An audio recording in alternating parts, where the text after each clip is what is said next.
Cher ami, vous donnez trop d'accès à votre énergie. Oui, nous rentrons directement dans le vif du sujet. Les réseaux sociaux ont créé une illusion dangereuse, celle de la proximité permanente. On voit les gens tous les jours, on connaît leurs pensées, leur humeur, leur petit déjeuner.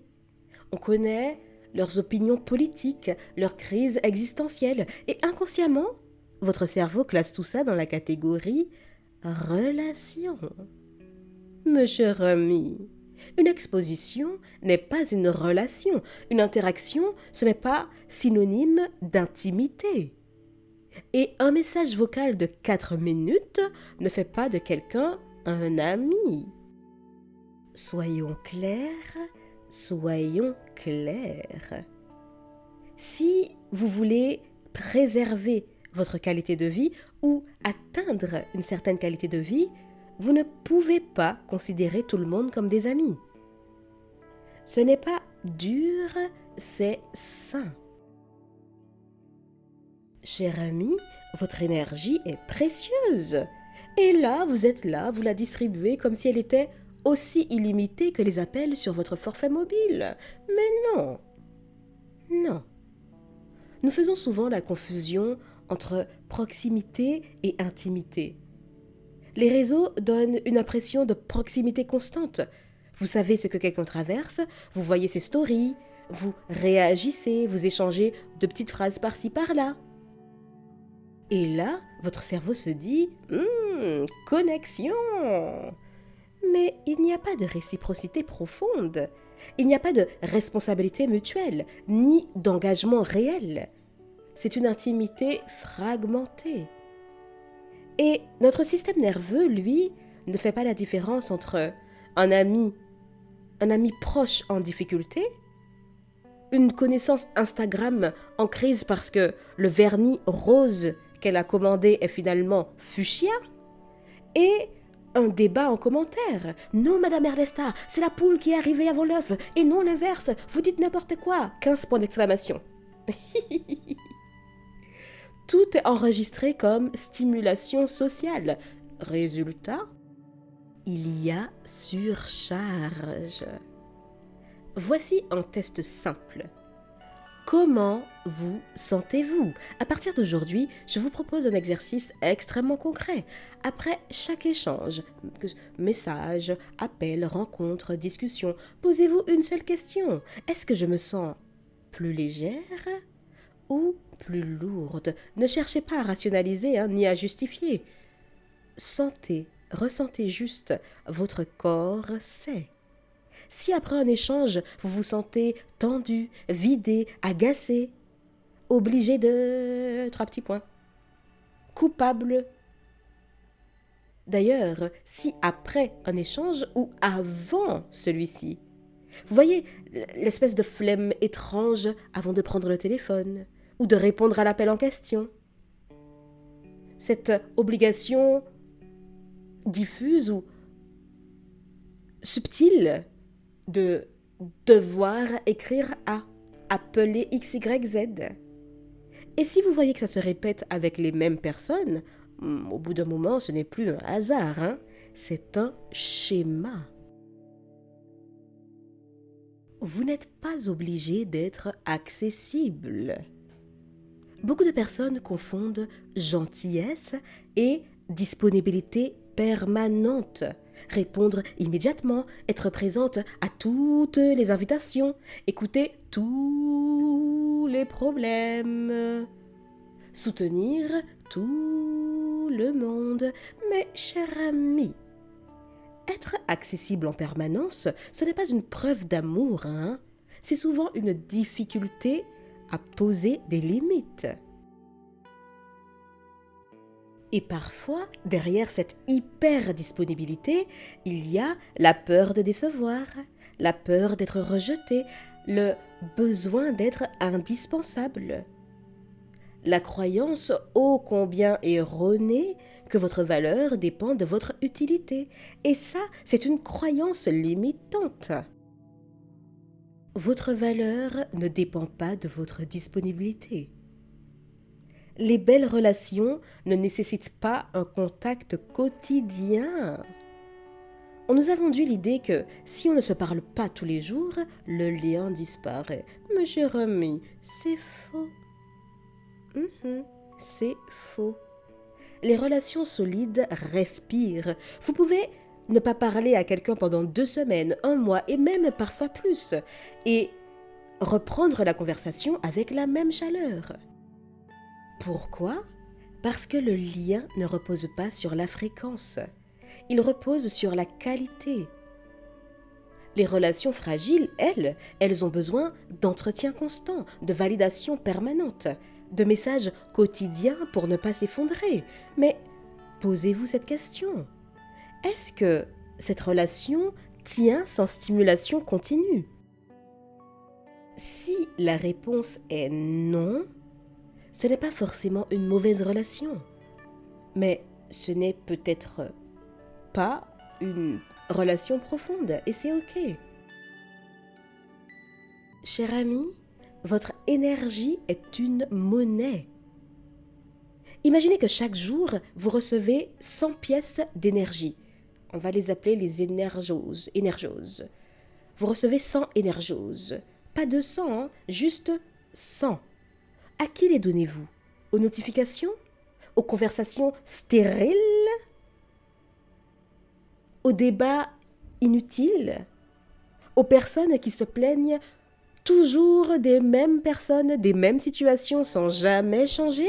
Ou alors, vous décidez de dépenser vos 100 énergoses à votre créativité, enfin, dans votre créativité, votre santé, vos projets, vos vraies relations, votre croissance. Chaque oui relationnel est un non énergétique ailleurs. Et vous n'en avez peut-être pas conscience, mais l'amitié, ce n'est pas l'accessibilité. Un ami, ce n'est pas quelqu'un à qui vous parlez tout le temps. Vous avez une vie, eh bien cette personne aussi a une vie. C'est quelqu'un avec qui vous pouvez être vous-même sans vous contracter, sans vous rabaisser, sans vous travestir. Cher ami, écoutez votre corps, c'est votre baromètre, il ne vous mentira pas. Si vous devez surveiller vos mots, rassurer constamment, gérer les émotions de l'autre, si vous devez faire attention à ne pas déclencher quelque chose, vous n'êtes pas dans la détente relationnelle.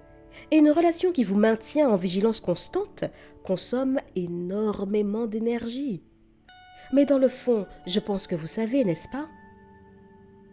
Et puis, on parle d'hygiène alimentaire, d'hygiène de sommeil, mais on parle rarement d'hygiène relationnelle. Pourtant, elle est capitale. Voici quelques règles simples que je me donne souvent. Ne répondez pas immédiatement à tout. L'urgence, dans bien des cas, est artificielle. Regardez par vous-même. Regardez par vous-même. D'ailleurs, l'urgence est souvent l'argument préféré des personnes toxiques et manipulatrices pour qui votre temps n'a aucune valeur, ou en tout cas moins que le leur. Ernesta, oui c'est urgent, tu peux faire ça. Je poursuis. Ne vous sentez pas obligé de commenter ou de liker pour maintenir le lien. Une amie ou un ami, mais je vais surtout parler d'un point de vue féminin, une personne qui s'offusque parce que vous n'avez pas liké toutes ces images de chats trop mignons n'est pas une amie, ou en tout cas, c'est puéril. Enfin, pas les chats trop mignons, hein, mais l'attitude. Aussi, autorisez-vous à prendre de la distance sans explication dramatique. Oui, bon voilà, il se passe ça, donc j'ai dû faire ça, mais si, signature, non, non, non. Réduisez les conversations répétitives et circulaires. toujours les mêmes problèmes, avec toujours les mêmes personnes, et toujours un problème pour chacune des solutions que vous présentez. Et on n'est pas couché, hein, on n'est pas couché.